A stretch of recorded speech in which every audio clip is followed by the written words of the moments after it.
ఒక క్షణం మనం ఆ పాత రోజుల్లోకి వెళ్దాం. అప్పుడప్పుడే నాగరికత మొదలవుతోంది అనుకుందాం. మీరు ఒక రైతు, బాగా కష్టపడి గోధుమలు పండించారు. మీ ఇంట్లో వాళ్ళకి బట్టలు కావాలి. మీరు ఆ గోధుమల బస్తాలు తీసుకుని ఒక నేత కార్మికుడి దగ్గరికి వెళ్లారు. కాని ఇక్కడే ఒక చిక్కు వచ్చి పడింది. ఆ ఆ నేత కార్మికుడికి మీ దగ్గరున్న గోధుమలు వద్దు. వద్దు! ఎందుకంటే అతని దగ్గర బోలెడు ధాన్యముంది. అతనికి కావాల్సింది ఒక జత బూట్లు. ఇప్పుడు మీ పరిస్థితి ఏంటి? మీరు బూట్లు చేసేవాణ్ణి వెతకాలి. అతనికి గోధుమలు కావాలో లేదో అడగాలి. ఒకవేళ వద్దు అంటే మళ్ళీ మొదటికొస్తుంది. ఇది ఒక అంతులేని గొలుసుకట్టులాంటిది. దీన్నే కదా ఆర్థికవేత్తలు అవసరాల ఏకీకరణ సమస్య అని అంటారు. అవును. ఇంగ్లీష్లో డబుల్ కోయిన్సిడెన్స్ ఆఫ్ వాంట్స్ అంటారు.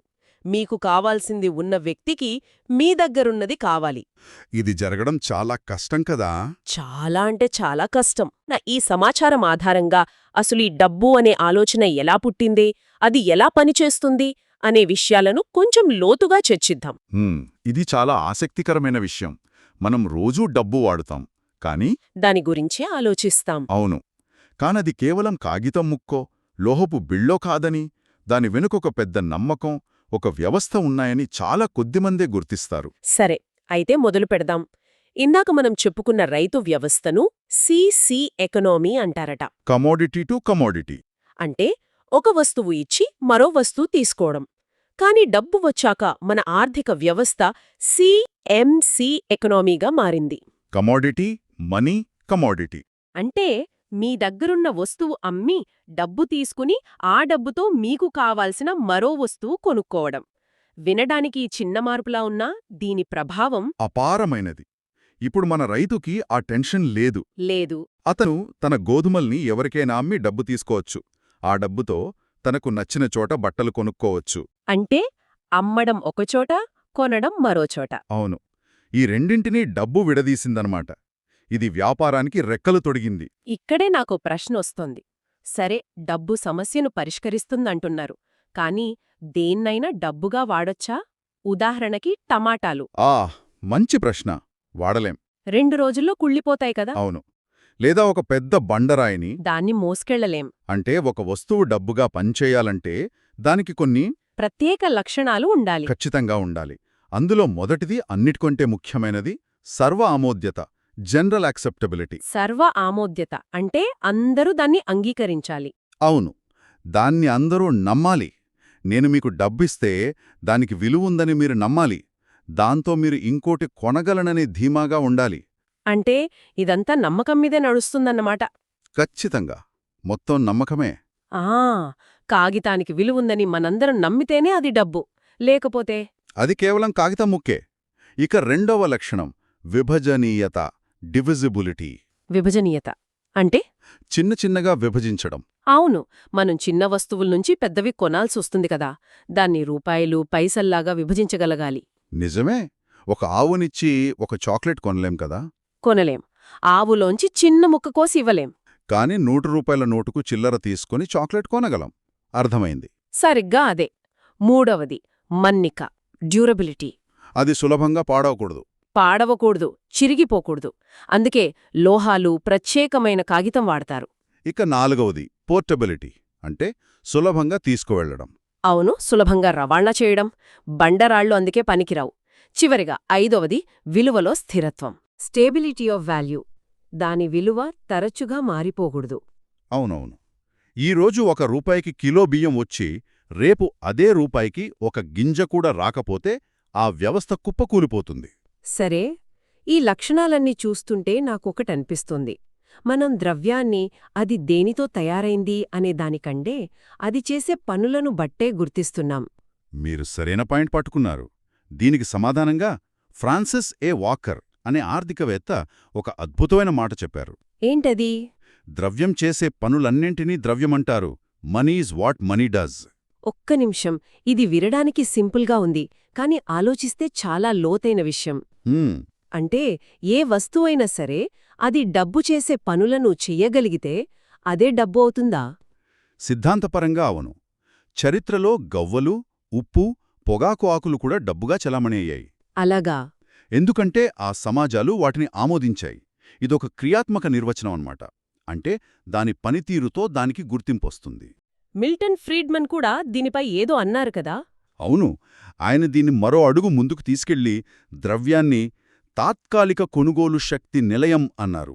ఏ temporary abode of purchasing power. తాత్కాలిక కొనుగోలు శక్తి నిలయం ఎంత గొప్ప పదం. అంటే మన రైతు గోధుమలమ్మాడు. అతనికి వెంటనే బట్టలు కొనాల్సిన అవసరం లేదు. ఆ కొనుగోలు శక్తిని డబ్బు రూపంలో తన దగ్గర తాత్కాలికంగా దాచుకోవచ్చు. ఖచ్చితంగా. డబ్బు ఆ శక్తికి ఒక సురక్షితమైన ఇల్లులా పనిచేస్తోందనమాట. ఇది మనల్ని నేరుగా ద్రవ్యం యొక్క విధులకు తీసుకువస్తుంది. అవును. మొదటిది ప్రాథమిక విధి. మనం ఇప్పటికే చర్చించుకున్న వినిమయ మాధ్యమం, మీడియం ఆఫ్ ఎక్స్చేంజ్. ఇది అమ్మకాలు, కొనుగోళ్లు రెండింటినీ విడదీస్తోంది. సరిగ్గా చెప్పారు. ఇక రెండవ ముఖ్యమైన విధి విలువకు కొలమానం. Measure of value.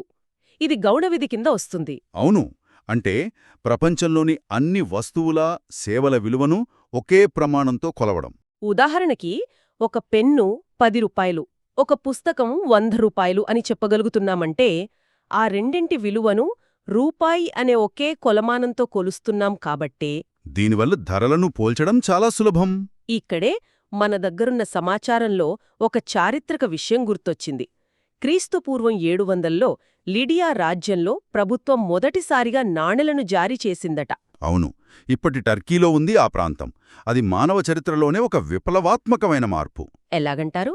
అంతకుముందు బంగారం, వెండి వాడినా ప్రతిసారి తూకం వెయ్యాలి, స్వచ్ఛతను పరీక్షించాలి, చాలా గజిబిజి. నిజమే. కాని లిడియా రాజు ఆ నాణం మీద తన ముద్ర వేసి దీని విలువకు నేను హామీ అని ప్రకటించాడు. ఆ ప్రభుత్వ హామీ, ఆ నమ్మకమే వ్యాపారాన్ని అమాంతం పెంచేసింది. అద్భుతం. అంటే విలువకు ఒక అధికారిక ముద్ర వేశారన్నమాట. అవును, ఈ విలువకు కొలమానం అనే విధి లేకపోతే అకౌంటింగ్, బడ్జెటింగ్ లాంటివి అసాధ్యం. ఇక ఇతర గౌణ విధులు. ఒకటి విలువ నిధి. Store of value. అంటే కొనుగోలు శక్తిని భవిష్యత్తు కోసం దాచుకోవడం. కాలక్రమేణా డబ్బు విలువ కొద్దిగా తగ్గే అవకాశముంది. అందుకే భూమి, బంగారం లాంటి వాటిలో పెట్టుబడి పెడతారు. కరెక్ట్.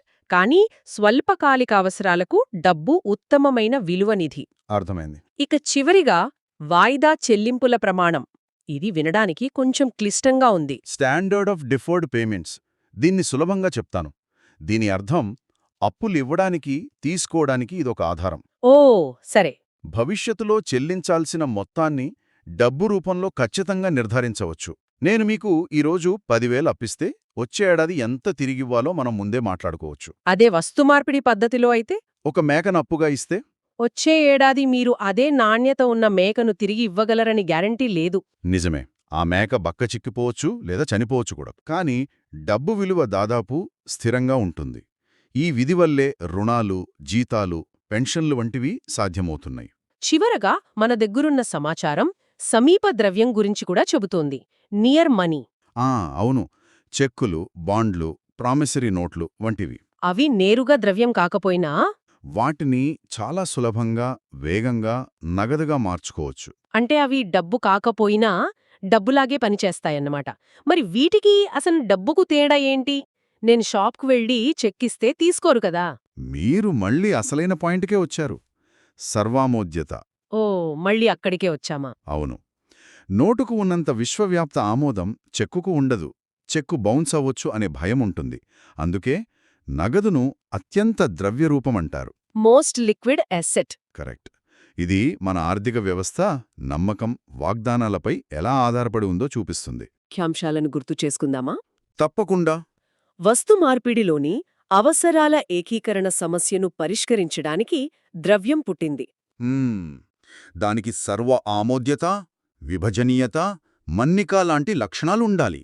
అన్నిటికంటే ముఖ్యంగా ద్రవ్యమనేది దాని రూపం కన్నా అది చేసే పనుల ద్వారానే నిర్వచించబడింది. ఆ 4 విధులు: వినిమయ మాధ్యమం, విలువకు కొలమానం, విలువ నిధి మరియు వాయిదా చెల్లింపుల ప్రమాణం. ఇవే మన ఆధునిక ఆర్థిక వ్యవస్థకు పునాదులు. నిజమే. ఈ మొత్తం చర్చ మన ముందు ఒక చాలా ముఖ్యమైన సమకాలీన ప్రశ్నను ఉంచుతోంది. ఏంటది? మనం ఇప్పటిదాకా మాట్లాడిన నిర్వచనాలు, లక్షణాలు ఎక్కువగా భౌతిక ద్రవ్యం అంటే నాణేలు, నోట్లు, బ్యాంక్ డిపాజిట్ల చుట్టూ తిరిగాయి. అవును.